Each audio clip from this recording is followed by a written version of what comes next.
আচ্ছা বিপ্লব, হ্যালো। হ্যাঁ বলুন। আমার এগেন্সে কি অ্যালিগেশন আছে? প্রথম অ্যালিগেশন। হ্যালো, আপনাকে কেউ বলেছে যে আপনার নামে আমি কোনো কিছু কমপ্লেন করেছি বা এলিগেশন নিয়ে এসেছি? প্রবলেম আছে? আমি বলছি,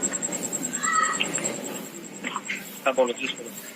দেখো হ্যালো হ্যাঁ হ্যালো হ্যাঁ বলছি কি তোমাদের মধ্যে পার্সোনাল কোনো কোনো হয়তো রিলেশন বা পার্সোনাল হাজবেন্ড ওয়াইফের মধ্যে আসতে, চুপ করো, কোনো পার্সোনাল কোনো হয়তো প্রবলেম আছে, ঠিক আছে, মানে হয়েছিল বা কিছু, আমায় কথা বলতে দাও।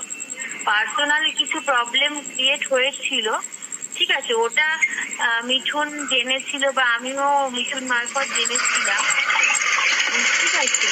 এবার এটা তো তোমাদের পার্সোনাল ম্যাটার এবং তোমাদের হাজবেন্ড ওয়াইফের ম্যাটার।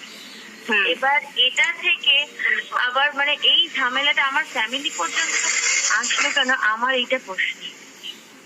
মানে কেনই মানে হঠাৎ মিঠুন কিভাবে তোমাদের মধ্যে ইনভলভমেন্ট নিয়ে নিল?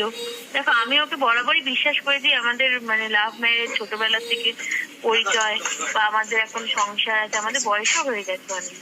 সুতরাং এই সময় দাঁড়িয়ে থেকে আমি অন্তত আমি এইসব ভাববো না, মানে আমি কোনো